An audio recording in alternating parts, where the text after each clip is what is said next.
A brief report on Thomas Cale, lunatic. 3 conversations at the Priory on the island of Cyprus. N.B. This appraisal took place after Mother Superior Albright's stroke. The notes she filed have been mislaid along with Cale's admission details. This report needs to be read in the light of this absence, and so I will not be held liable for any of my conclusions. Physical characteristics. Medium stature, unusually pale. Middle finger of his left hand missing. Depression fracture to the right side of his skull. Severe keloid scar tissue in wound in left shoulder.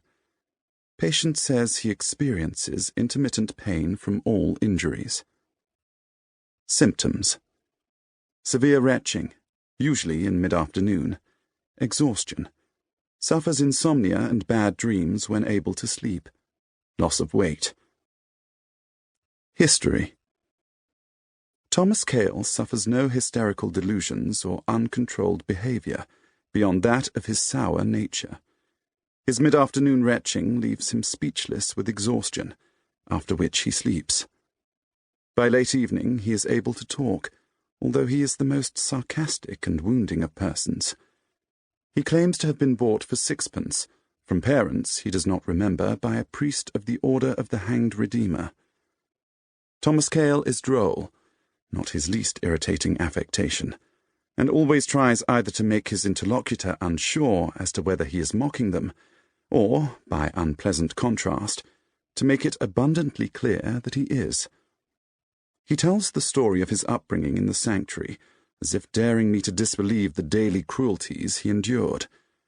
Recovering from an injury which caused the dent in his head, he claims, again it is not possible to tell with what degree of seriousness, that his already great prowess, he seems boastful in hindsight, but not at the time, was greatly increased as a result of the injury, and that since this recovery he is always able to anticipate in advance any opponent's movements.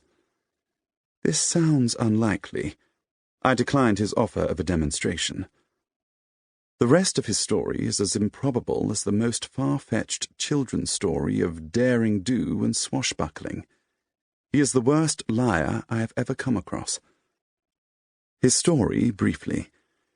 His life of deprivation and military training at the sanctuary came to a dramatic end one night, after he accidentally came upon a high-ranking Redeemer in the middle of performing a live dissection upon 2 young girls, some kind of holy experiment to discover a means to neuter the power of women over mankind. Killing that Redeemer in the ensuing struggle, he escaped from the sanctuary with the surviving young woman and 2 of his friends, with more Redeemers in vengeful pursuit. Evading their pursuers, the quartet ended up in Memphis, where, plausibly, Thomas Cale made many enemies and, rather less plausibly, a number of powerful allies, including the notorious Idris Pook and his half-brother, Chancellor Vipond, as he then was. Despite these advantages, his violent nature asserted itself in a brutal but unusually non-fatal altercation with, so he says, 6 of the youths of Memphis, in which, of course, he emerged triumphant but bound for prison. Nevertheless, Lord Vipond again mysteriously intervened on his behalf, and he was sent into the countryside with Idris Pook. The peace of the Materazzi hunting lodge where they were staying was interrupted shortly after he arrived by a woman who attempted to assassinate him, for reasons he was unable to clarify.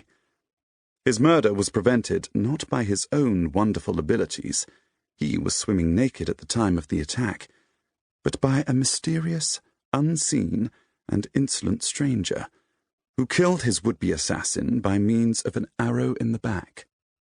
His saviour then vanished without explanation or trace.